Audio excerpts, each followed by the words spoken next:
Bonjour chers étudiants, donc je fais ce petit tuto pour aider certains parmi vous qui n'avaient pas pu démarrer avec nous le cours de Word. Donc ce sera un tuto de présentation générale qui vous permet d'être un peu plus à l'aise sur l'utilisation du logiciel de traitement Microsoft Office Word. Donc Microsoft Office Word est composé de plusieurs onglets. L'onglet accueil, insertion, mise en page, référence, public, postage, référence, révision, affichage. Ok, bon, Ivona, Read, vous ne l'aurez pas parce que c'est un petit logiciel que j'ai installé chez moi, c'est personnalisé. Donc on va juste se limiter sur les deux onglets, sur les trois onglets, autant pour moi, accueil, insertion et mise en page. Donc si vous maîtrisez ces trois onglets-là, bon, vous avez déjà des prédispositions vous permettant d'utiliser correctement le logiciel. Donc dans chaque onglet, on a un certain nombre d'options. Donc vous avez vu, les options changent par onglet choisi. Donc les options vous permettent de faire quoi? De faire des tâches bien spécifiques sur la feuille, okay, sur l'espace de travail. Donc, et quand vous regardez parmi les options sont regroupées par bloc d'utilisation.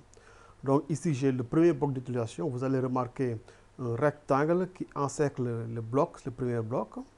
Donc ce bloc a pour titre presse-papier. Vous avez le deuxième bloc qui va de là jusque là. Son titre est police. Donc vous avez le troisième bloc qui va jusque là. C'est le bloc paragraphe. Et ensuite, le bloc qui va de là jusque là, c'est le bloc nommé bloc style. Et le bloc modification qui permet de faire des recherches et de modifier des objets sur votre feuille. Donc je reprends, chaque bloc a un titre que vous allez voir vers le bas. Bloc presse-papier, bloc police, bloc paragraphe, bloc style et bloc etc. Donc nous allons commencer par le bloc numéro 2 qui est le bloc police. Ici on a un certain nombre de polices. Les polices ce sont des formes d'écriture. Donc quand vous cliquez sur le petit bout de flèche qui est devant, vous allez voir les différentes formes d'écriture que le logiciel vous propose. Okay. En face de cela, nous avons la taille, choisir la taille de la police. Donc si je choisis une forme d'écriture, exemple Times New Roman, je peux sélectionner la taille de la police que je veux. Donc la police, c'est une forme d'écriture. Donc on peut aussi augmenter la taille avec les deux, le A, ce A majuscule, diminuer aussi la taille avec ce A minuscule. Exemple, je fais un petit exemple. Je mets école. École. Donc je tape le mot école. Si je veux augmenter la taille du mot école, je sélectionne d'abord le mot parce que je veux faire des manipulations sur le mot. Puis je clique sur le grand A pour augmenter la taille. Ou bien je peux cliquer sur le petit a pour diminuer la taille. Donc ça sert d'augmenter quand vous cliquez et de diminuer. Mais aussi on peut diminuer en sélectionnant, on peut diminuer ou augmenter en sélectionnant la taille que nous voulons directement au niveau des nombres. Okay, donc on résume. Ici c'est la forme de la police, la taille. On peut augmenter la taille en cliquant sur le grand A, diminuer la taille en cliquant sur le petit a. Donc on peut maintenant créer une forme, un style de caractère. Un style de caractère sur le texte que j'ai choisi. Donc je sélectionne le mot école et je clique sur G gras pour que ce soit gras. Donc pour enlever cette mise en forme, je peux cliquer à nouveau sur le G pour enlever la mise en forme. Donc je sélectionne, je peux cliquer sur le petit i pour que le texte soit en italique. Je peux cliquer à nouveau pour enlever la mise en forme. Je peux cliquer sur le S souligné pour souligner ou bien cliquer à nouveau pour enlever. Mais on peut aussi sélectionner un trait spécifique pour souligner. Donc je clique sur le petit bout de flèche qui est devant le S. J'ai des formes de soulignement. Donc vous pouvez choisir autant de formes que vous voulez. Okay. Mais aussi vers le bas, j'ai couleur de soulignement. Donc couleur de soulignement permet de choisir une couleur pour souligner. Donc voilà. Donc ici, j'ai créé une mise en forme soulignée avec une couleur de soulignement rouge. Okay. Donc la mise en forme est toujours active. Donc pour continuer à écrire, je peux cliquer sur le S pour désactiver et cliquer sur la touche espace du clavier et continuer à écrire sans la mise en forme. OK. Si je veux reprendre la mise en forme aussi, je peux sélectionner le mot, cliquer sur le gras, mettre en italique, souligner en rouge. Si je veux que ça souligne en noir, je reviens sur le S, devant le S, et je sélectionne la couleur de soulignement, puis je clique sur le noir. Donc, ça ne concernera que le texte qui est choisi ici. Donc, ça, c'est de 1. Je veux continuer à écrire. Je clique pour désélectionner les mises en forme. Je clique sur la touche Entrée du clavier pour prendre une autre ligne. Donc, nous avons de petites options devant nous. On a l'option X plus une puissance vers le bas, X plus une puissance vers le haut. Donc, à quoi ça sert? Exemple, je mets A, 2, je sélectionne le 2 et je clique sur le X qui a la puissance vers le bas. Donc, le 2 se met en bas. Si je sélectionne à nouveau le 2, je clique sur la puissance qui est le haut, donc le X se met en haut. Donc, je clique sur Espace, puis je clique sur la mise en forme pour l'annuler. On a maintenant cette petite option qui permet de faire quoi? De mettre en majuscule, une majuscule en début de phrase, ou bien de tout mettre en minuscule, ou bien tout mettre en majuscule. Exemple, je vais prendre un texte, je mets, je vais à l'école tous les jours. Je vais à l'école tous les jours.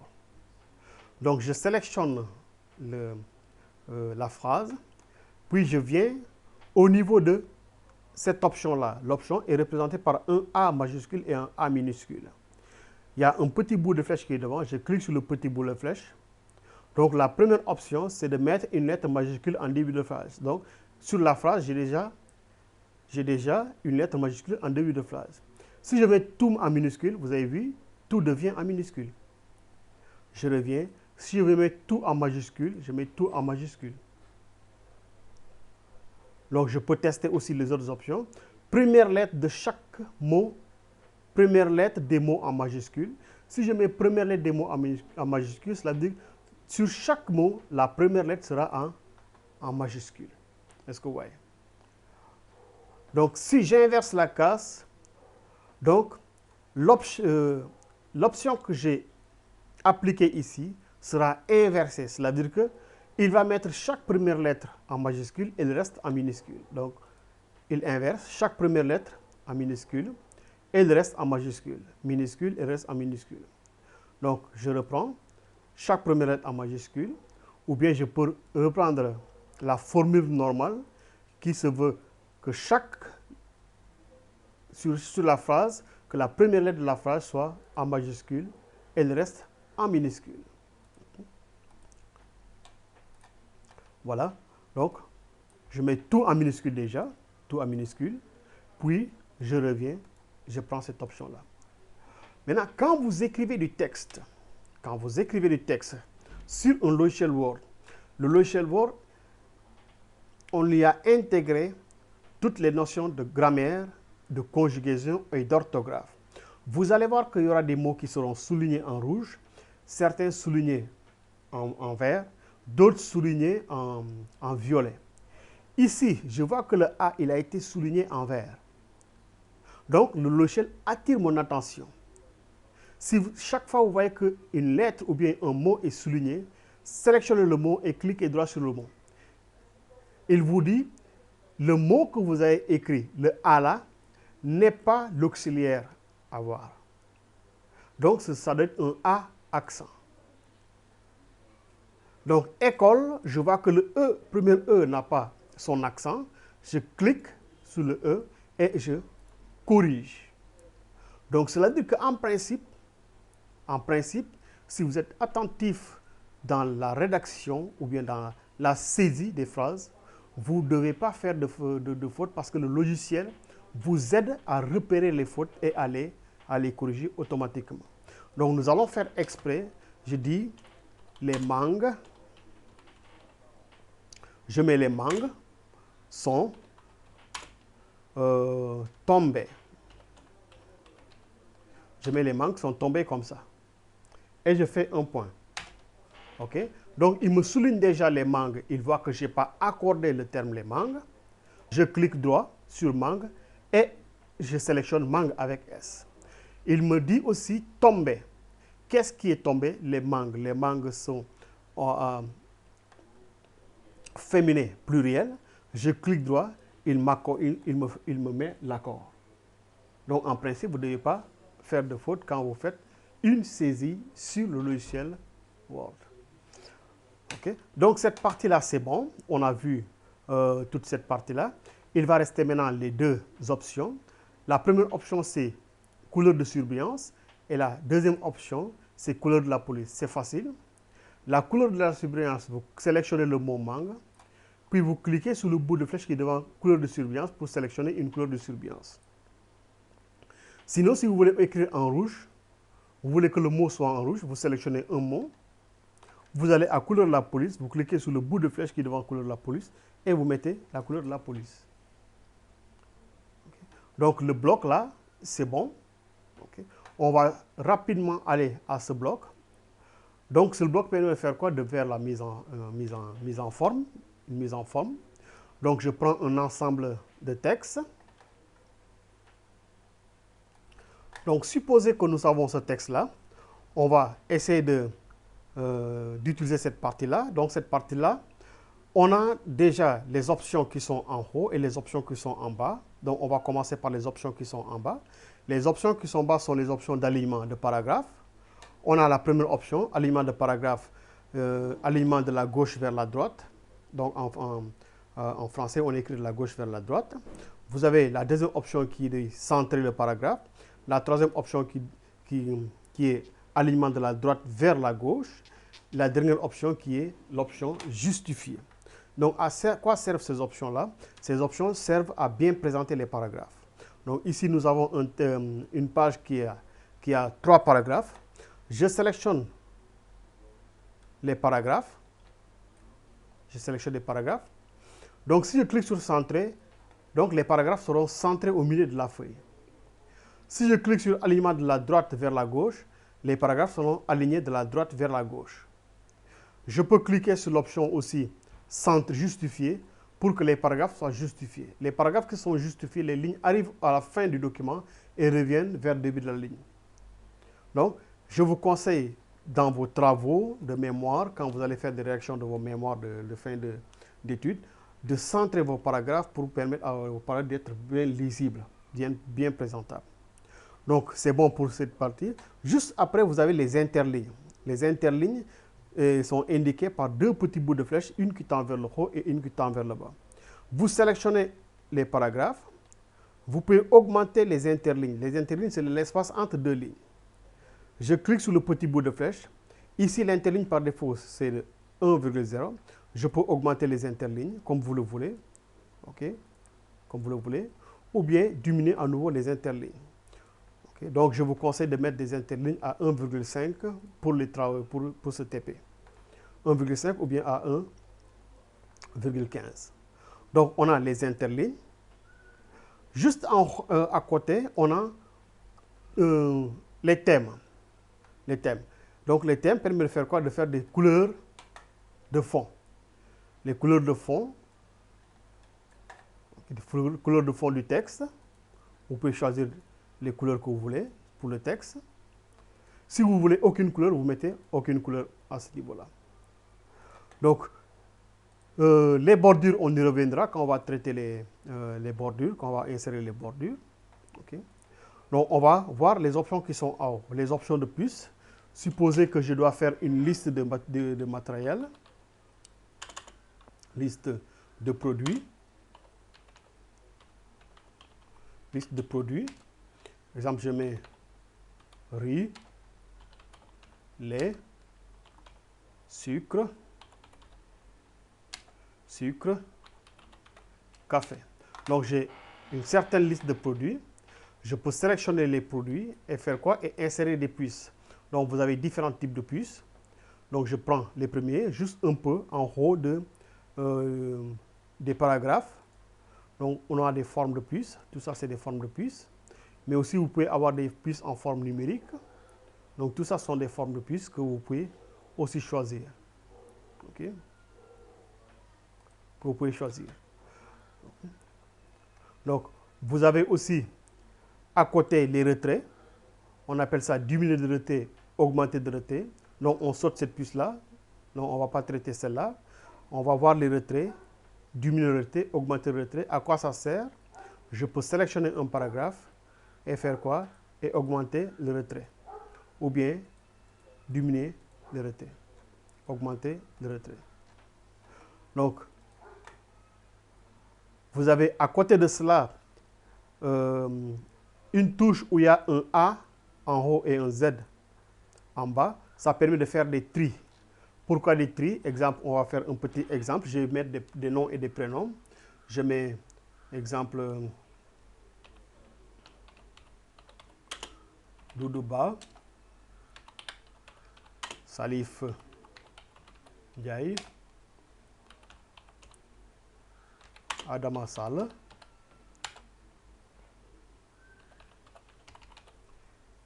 Etienne Lo, Christian Oudan. Christian Oudan. Un dernier nom, peut-être un dernier nom. On va prendre Grâce Oudan. Donc voilà un certain nombre de noms. Donc je peux sélectionner les noms et faire quoi? Je clique sur le A qui est là. On me dit quel tri tu veux. Est-ce que tu veux un tri croissant ou bien un tri décroissant? Je laisse les options par défaut. Je clique sur OK. Il me fait un tri croissant. Donc il va arranger les noms par ordre alphabétique. A, B, C, D, E, F, G, H, I jusqu'à S. Donc on vient de faire un tri croissant des éléments de notre liste. Donc voilà en gros un peu sur cette première partie. Maintenant, on va voir rapidement cette partie-là. Cette partie permet de faire quoi? Cette partie permet de faire un sommaire automatique. Pour cela, je vais charger un nouveau document. Je vais charger un nouveau document. Supposons qu'on ait ce document-là. Donc, ce document est composé de 4 pages. Une première page qui est vide. Donc, vous voyez la première page, il n'y a rien. La première page, il n'y a rien. Donc, le texte commence à partir de la page numéro 2. Okay. Donc, de la page numéro 2. Donc, pourquoi j'ai laissé cette page-là vide? Parce que c'est là où je vais mettre le sommaire automatique, à ce niveau. Je vais mettre le sommaire automatique ici. Donc, je vois que le document est composé de plusieurs niveaux de titres. J'ai ce titre-là qui est un peu grand, puis un autre titre qui est moins, et un autre titre qui est plus petit. Donc, je suppose que ça, c'est un grand titre, ça, c'est un titre moins, et ça, c'est un petit titre. Donc, j'aurai 3 niveaux de titres. Et regardez les couleurs là, j'ai fait exprès pour mettre des couleurs sur les titres identiques. Donc, ce titre-là est identique avec celui-là aussi, et avec celui-là, ok, et les titres en rouge. Donc, comme j'ai 3 niveaux de titres, je vais mettre chaque titre son niveau. Donc, ici, au niveau de style, je vois déjà chez moi titre 1, titre 2, je ne vois pas les autres titres. Je vais cliquer sur le petit bout de flèche qui est là. Il faut faire attention parce qu'il y a une flèche qui tend vers le haut, une vers le bas, mais une autre qui tend vers le bas encore. C'est comme une flèche soulignée. Donc, je vais cliquer là-bas pour voir tous les autres titres. Donc, le grand titre, je vais mettre ça sur les titres catégorie 1. Donc, je clique sur titre 1. Le titre suivant, tous les titres qui sont en bleu clair seront des titres niveau 2. Je clique sur titre niveau 2. Lui aussi, c'est titre niveau 2. Je viens ici. Titre niveau 2. Titre niveau 2. Donc, j'ai fini les titres niveau 2. Je remonte. Les titres rouges seront en titre niveau 3. Je sélectionne et je mets titre niveau 3. Titre niveau 3. Titre niveau 3. Titre niveau 3. Titre niveau 3. J'ai aussi ici titre niveau 3. Et enfin, titre niveau 3. Donc, j'ai placé chaque titre à son niveau. Maintenant, je reviens sur ma première page où je vais mettre le sommaire. Qu'est-ce que je fais? Je clique sur référence. Donc, une fois que je clique sur référence, je vois qu'il y a table de matière. Et je clique sur la première table de matière et automatiquement, j'ai ma table de matière qui est ici, avec les titres. Donc, je peux sélectionner et agrandir un peu la police sur la table de matière. Et voilà. Donc, j'ai ma table de matière automatique. Donc, il y a un petit saut de page, mais je fais quoi? Je remonte. Okay. Et je mets à jour ma table de matière. Donc, voilà. Ma table de matière. Donc, de manière automatique, je génère une table de matière. Donc, ce qu'il faut retenir, c'est que une fois que vous avez fini de faire votre document, il faut repérer les titres et les catégories. Vous avez des grands titres, des sous-titres encore, ainsi de suite. Donc, chaque niveau de titre, vous allez prendre chaque titre et mettre sur la catégorie. Si c'est des chapitres, des parties, des chapitres, des sous-titres, ainsi de suite, vous mettez chaque catégorie. Donc, j'espère que cette vidéo va vous servir. Je vous laisse la regarder et refaire à tête reposée ce que nous voulons faire. Merci de votre attention.